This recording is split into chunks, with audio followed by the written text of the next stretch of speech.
Hi, I'm John Allen, the editor of Crux, an independent online Catholic news source. You can find us online at www.cruxnow.com. That is cruxnow.com. I am also a proud fellow at the Word on Fire Institute of Bishop Robert Barron. You can find their resources online at wordonfire.institute. That is wordonfire.institute. Welcome to another episode of The John Allen Show, where we bring you the latest and greatest in Vatican, global church, and U.S. church news. Now, I am coming to you once again from my home in Rome, where on the day we speak, we are on day 38 of a nationwide lockdown. Things are beginning to ease a bit here as of tomorrow. Certain categories of businesses, including stationery stores, bookstores, and stores that sell children's clothing will be able to reopen, though with lines and maintaining social distancing, people wearing masks and gloves, and all of that. And we are hoping that as of May 4th, if things continue to move in an encouraging direction, some of the quarantine restrictions that have effectively prevented people from coming out of their homes except for a narrow range of authorized activities, such as going to the grocery store or going to an authorized job, some of that may be able to ease a bit. We will see. Of course, much of the Catholic world, too, remains in lockdown. We just celebrated a Holy Week under quarantine, one of the most unusual Holy Weeks of all time. We don't yet have indications of when all the public masses all over the world that have been suspended may be reactivated. All of that remains to be seen. But the coronavirus is not the only big event making news in the Catholic world since you and I have spoken. There are two other stories of note. One is that in Australia, Cardinal George Pell, who had been indicted for child sexual abuse in 2017, convicted in 2019, and that conviction upheld on appeal, was unanimously acquitted by Australia's High Court in a 7-0 ruling. The High Court set aside that conviction, and so Pell is now a free man. That decision has reverberated for a variety of different reasons. We will take a look at the backstory and the significance of it all. Also, in the last few days, Pope Francis, for the second time in 4 years, has decided to set up a study commission to examine the question of women deacons, that is, whether women could be ordained to serve as deacons in the Catholic Church. In this case, he was responding to a request from last October's Synod of Bishops for the Amazon. He did this for the first time in 2016 in response to a request from an umbrella group for the superiors of women's religious orders around the world. That commission reported in 2019. It was inconclusive. The Pope has decided to take another look. He has appointed a new panel of experts to take up the question. We will unpack what all of that means as well, and what we might be looking for when this commission eventually reports. So we have the ongoing implications of the coronavirus for Catholic life around the world. We have the Pell ruling in Australia, what it means for the Vatican, what it means for him. And we have the Pope's study commission on women deacons, what that might mean for the future of the Catholic Church. All of that will be unpacked, examined, taken apart, and put back together again. So stick around for the context to the week's news. Hey everybody, it's Jared Zimmer, the director of Bishop Robert Barron's Word on Fire Institute. I hope you're enjoying the John Allen Show, which is yet another production brought to you by the Word on Fire Institute. I wanted to take a few seconds just to invite you to become a member of the Institute, where we offer numerous different aspects that can help form you as an evangelist. Things like courses on theology and philosophy and psychology and sociology. You'll also receive a quarterly journal in the mail throughout the year. Another exclusive offer that we'll be having if you enjoy the John Allen Show is a live Q&A with John, where you can ask questions about the culture, the church, media, etc. So when you join, you also get free access to Word on Fire Digital, which houses all of Bishop Barron's feature films, topical studies, study materials, and the like. So visit wordonfire.institute and come help us proclaim Christ to the culture. All right, let's begin with the coronavirus. As I mentioned, Italy is now getting close to its 40th day of lockdown. This is also the country on earth where the ecclesiastical lockdown has been going on the longest. It was March 8th that the Italian bishops announced the suspension of all public masses in this country, responding to the government essentially asking that, well, not really asking, decreeing, that all quote-unquote non-essential gatherings of people be canceled and avoided. And so it is more than a month now that Catholics in Italy, licitly anyway, could attend Mass, that they could receive the sacrament of confession, at least in the way it is typically done, that is individual confession in person, since they could celebrate a funeral for their loved ones for anyone other than the priest and immediate family. This has obviously been controversial from the very beginning. There are many in this country and in every other country where similar measures have been taken, including, of course, the United States, who believe that bishops who have suspended the liturgical life of the church are acting entirely appropriately, that they are doing what is necessary in order to combat the transmission of a deadly disease, and that they are taking their cues from the best science, the best public health authorities that we have, that the church should be making the same sacrifices as the rest of society, and that it would be, in a sense, inconsistent, if not outright hypocritical, for the Catholic Church to position itself as a pro-life advocate in the world, arguing for greater respect for the value of life, and yet not be willing to take steps that in this situation, the Church has been told by the best experts available to humanity, to take steps necessary to preserve life, to prevent infection, to prevent this contagion from spreading even further, and to prevent further loss of life. Now, on the other side of this argument have always been those who believe that the church is being excessively complacent when it comes to taking its cues from government authorities, that it is, in effect, allowing itself to be defined as inessential, as not really as important as, say, grocery stores or pharmacies, or, to take the example of Italy, even tobacco shops, which have never been shut down by the government. And it is sending the signal that it is a kind, that religious faith is a kind of private affair that can just as easily be done from home. You don't really need the trappings of a church. And in doing all of that, many would argue, a very dangerous precedent is being set.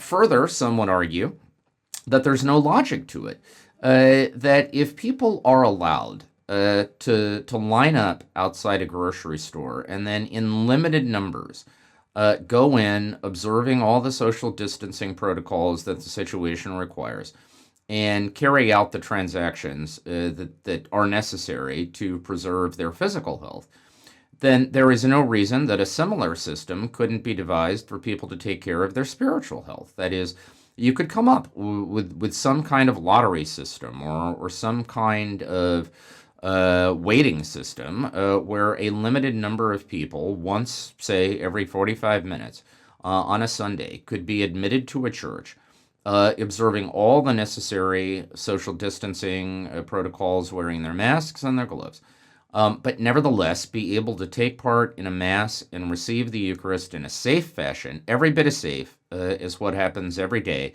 in those grocery stores, in those pharmacies, and those other essential businesses. And the fact that the church, some believe, the fact that the church's leadership, the bishops in various parts of the world, have not campaigned for that is, in their mind, essentially taking the church taking its cues from the secular world rather than defending the importance of its liturgical and sacramental life, standing on its own two legs and saying we are every bit as essential as the other services that are still being offered in the middle of this crisis. Now, as I say, that debate has been going on for some time here in Italy, at the leadership level anyway, heretofore.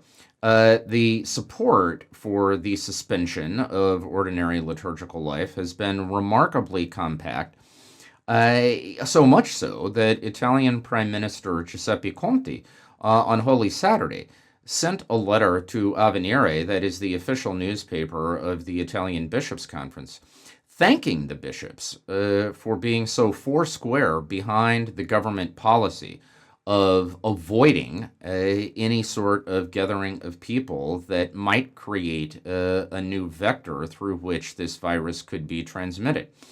And Conte talked about how the support of the church for these measures demonstrates its vocation to dialogue, its vocation to collaboration with civil authorities, and, as he called it, its wise and virtuous capacity to read the signs of the times.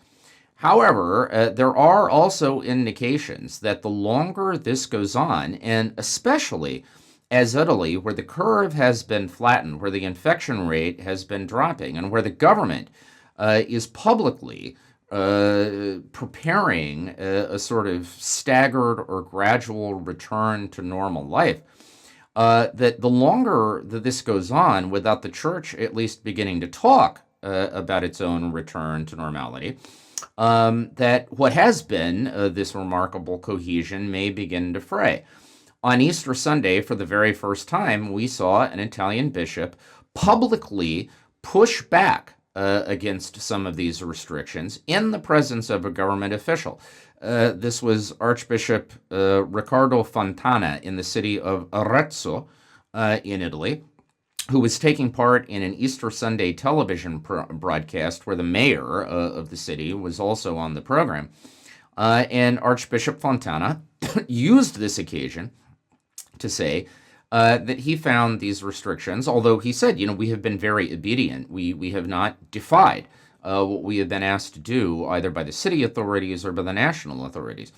But, he said, these restrictions are, he used the word horrible and deeply frustrating. And he openly questioned the reason for them. His figure of speech was this. He said, I don't understand why, if somebody can go to a grocery store to get an artichoke, they can't go to church to get the blessed olive oil. He was, of course, referring in that instance primarily to the Chrism Mass on Holy Thursday, where the oils that are to be used in the sacraments throughout the year traditionally are blessed. And he went on to argue that many grocery stores actually are confined spaces with poor circulation of air. They're probably more dangerous than, say, he was talking about the cathedral in Arezzo, which is the largest covered space in the city, has the soaring vaulted ceilings, has optimal airflow inside, and in his view, pose certainly no greater danger and arguably a significantly lesser danger of creating a new focal point for infection than some of the spaces where people are still allowed to enter. The mayor, in response to all that, simply sputtered and said, we need to stay the course so we can get out of this situation as quickly as possible. Now, it would be a mistake to overinterpret this. This was not some dramatic public confrontation, and probably Archbishop Fontana was really just blowing off steam, as opposed to trying to mount some organized campaign of resistance. But it is an indication that the longer this goes on, and particularly the longer that people do not see the leadership of the church at least begin to talk about when and under what circumstances a return to regular sacramental life might be possible, it is entirely foreseeable that frustration levels will continue to go up, and you may see more of the kind of thing that we saw over the Triduum weekend on Holy Saturday, for instance, in Calabria, down south in Italy, there was a police raid on a church where a number of people, along with their pastor, had gathered for a vigil mass. Now, the pastor says he thought that he was acting within the limits that have been set by the government. That is, this was behind closed doors. It was not, in his view, a public mass. He had invited the people who have to take part in the vigil mass. That is, the lector and the musician and a deacon and a couple of other people, all mass servers, and their families. So they were in the church. They were sitting one person to a pew, so they were observing all the appropriate social distancing protocols. But in any event, the police raided this, broke up the mass, and the people taking part were fined. It is another indication that I suppose you could say that the patience level of ordinary Catholics currently being deprived of the sacraments may not be infinite, and it may be that they need at least some kind of indication from the leadership level that frustration is understood, and that plans are being made as soon as possible to be able to allow the celebration of the Mass and the other sacraments in something resembling ordinary fashion. All right, so that debate continues to go on. Now, we mentioned at the top of the show another big Catholic story that has been percolating, which is the acquittal by Australia's High Court of Cardinal George Pell on charges of historical sexual offenses. We should say, when these charges first surfaced in the summer of 2017, Cardinal Pell vigorously denied them. He has maintained his innocence steadfastly ever since. He maintained it through one jury trial that ended in a hung jury. He maintained it through a second jury trial that ended in a unanimous conviction. He maintained it through an appeal to the Court of Appeals in his home state of Victoria that ended in a 2-1 ruling to uphold the cardinal's conviction. And he maintained it in his final appeal to the High Court that ended in a 7-0 ruling in his favor. Now, obviously, the great beneficiary of this ruling is George Pell himself, who is now a free man after 405 days in prison, most of it in solitary confinement, that is, in isolation 23 hours a day. One of the great sources of suffering for Cardinal Pell is that he was essentially unable to celebrate the Mass for most of that time, because wine is not permitted in the prison. Alcohol of any sort is not permitted in the prison where he resided. And so he was thrown back on the type of spiritual communion that many of the rest of us have had an occasion to experience more recently because of coronavirus quarantines and lockdowns. Now, 3 points about the Pell ruling that I think are worth making. Number one, as mentioned, the great beneficiary here is George Pell, a man who has always insisted that he is innocent, and someone for whom the evidence brought against him, to most objective observers, never really passed the smell test of plausibility. He has now been set free, but probably a close second for the biggest beneficiary from the Pell verdict would be the Vatican. Because here's the thing. The Vatican announced as soon as these charges against Pell surfaced in 2017, they announced that a canonical process against Pell would also be open. That's in accord with standard church protocols when accusations of sexual abuse arise against a cleric. And of course, that internal ecclesiastical canonical process could lead to someone being laicized, that is, expelled from the priesthood if they are determined to have committed the offense with which they are charged. Now, the Vatican announced in 2019, however, that process was on hold because they wanted to give the Australian justice system a chance to do its work first.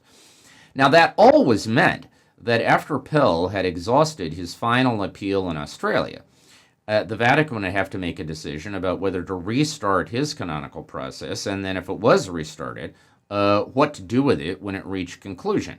Now, the thing is, even George Pell's most dogged opponents in Rome, and by the way, there are more than a few of those folks.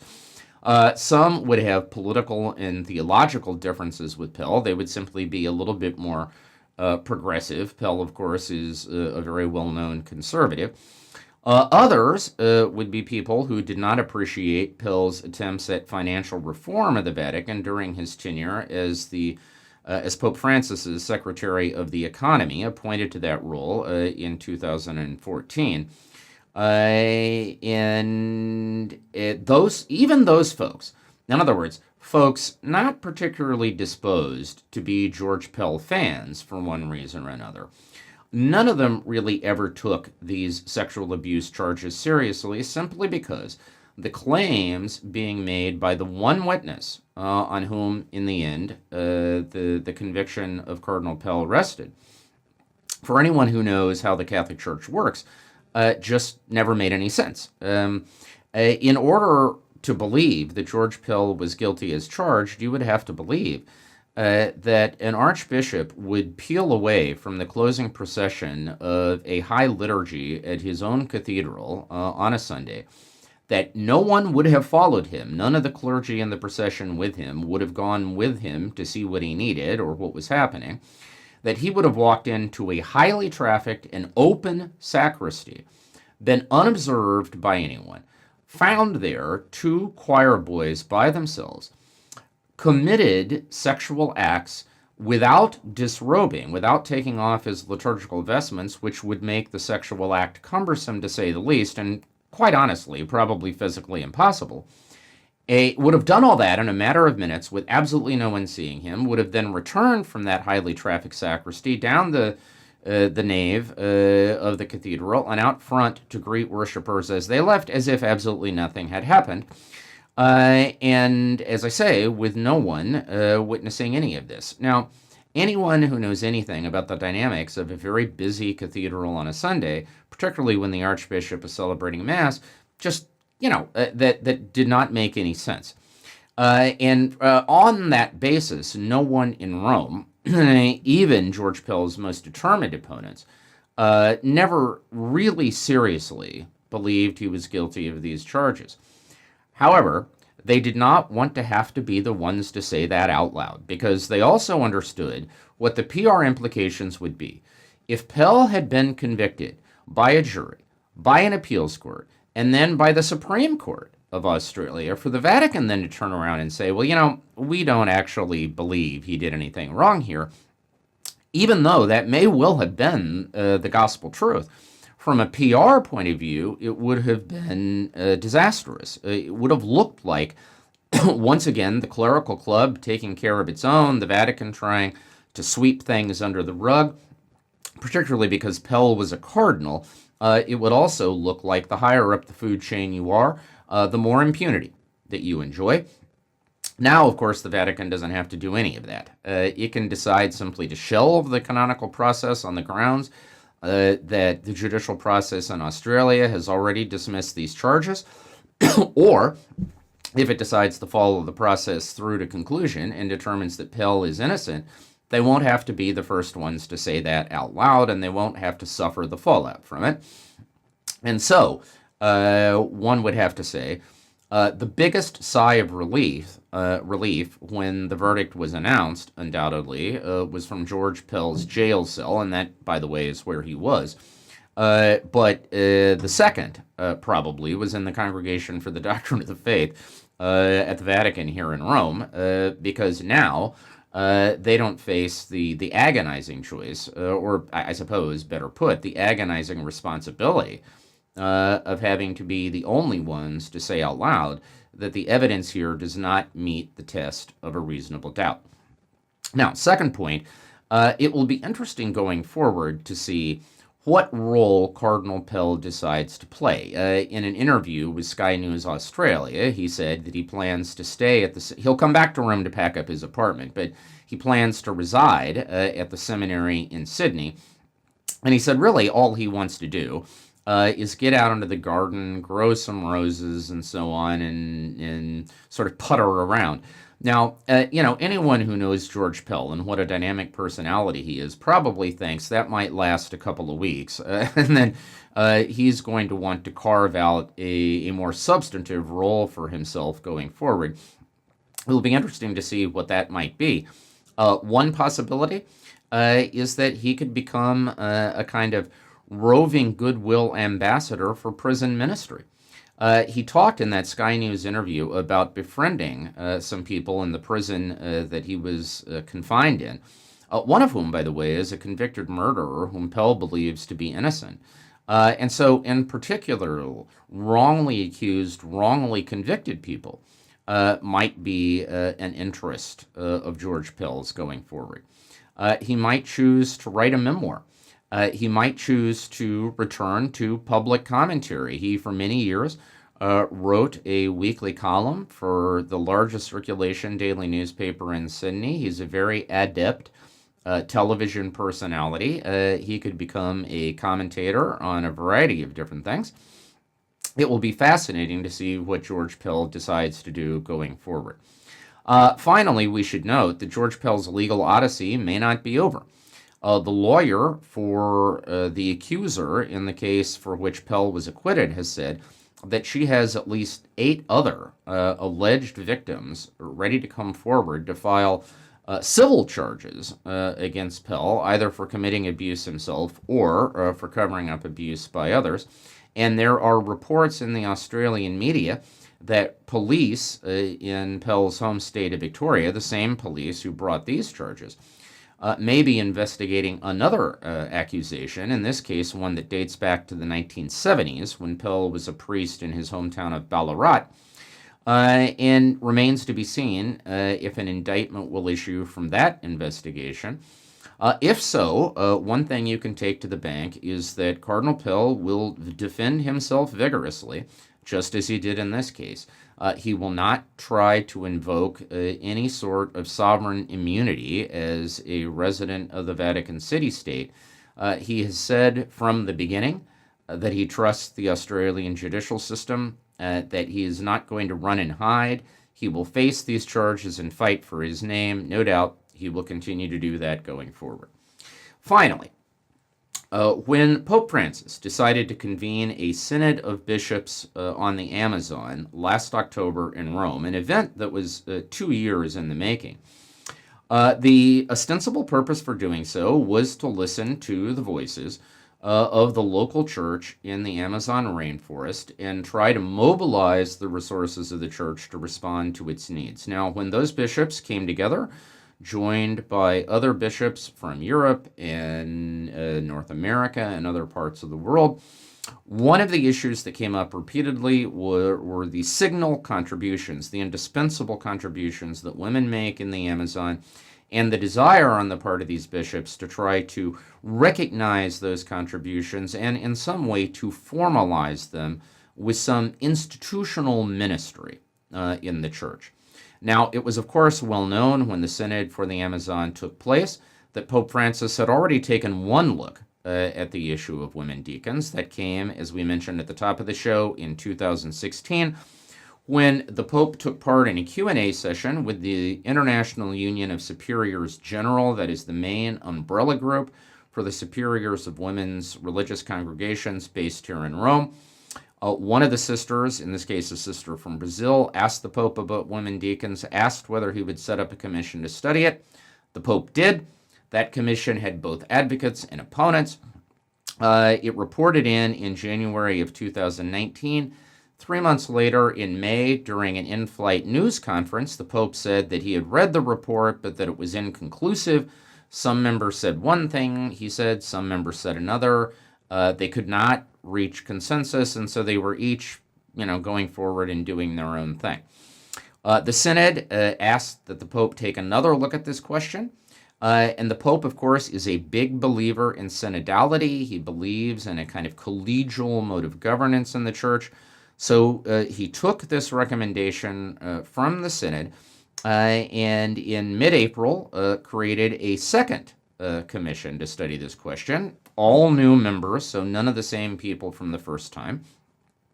Now, what is interesting about this commission is that when you start drilling down into the backgrounds of its members, it seems clear that unlike the first time, there are no people on this commission who have a clear public track record of advocating for the ordination of women as deacons. On the other hand, there are several people on this commission who, although they have not said a clear and explicit no, certainly have said things that lead one to believe that they might have reservations or doubts.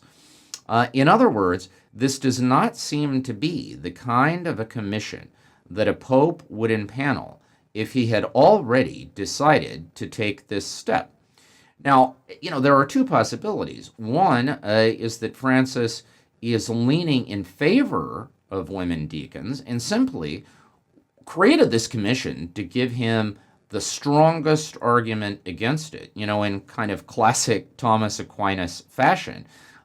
He wants to state the argument contra before he states the argument in favor. That's one possibility. Another possibility is that the Pope is actually leaning strongly against this step and therefore put people on this commission who will lend theological, pastoral, spiritual justification to the instincts that he already has on this question. So it remains to be seen. No timetable has been established for this commission. Presumably, it's, at least for right now, if it's going to meet, it's going to have to do it in virtual fashion using Skype or Zoom or something, the same technology the rest of us have been using when we need to get together with folks. We'll see how quickly they are able to get organized and to begin their work. Another interesting footnote to this, by the way, is that although this was a recommendation from the Synod of Bishops on the Amazon, there isn't a single Amazonian on this commission. In fact, there is no one from anywhere in Latin America. There is no one outside the West unless you count Ukraine.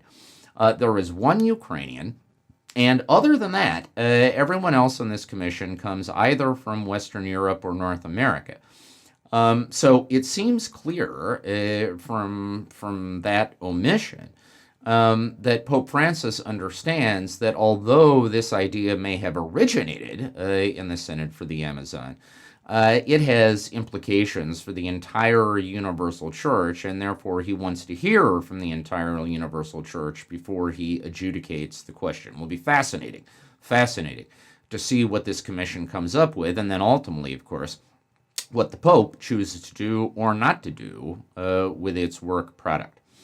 All right, you can find full coverage of all of those stories on the Crux site. Again, that is cruxnow.com, cruxnow.com, your one-stop shopping destination for the very best in smart, wired, and independent Catholic journalism.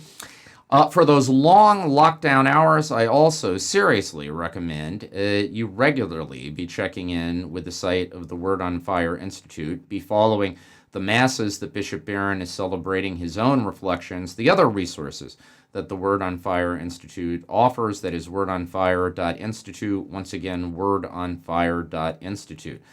Thanks for listening and watching The John Allen Show for this week. We will see you next week in this space and at this time. In the meantime, have a fantastic and blessed week.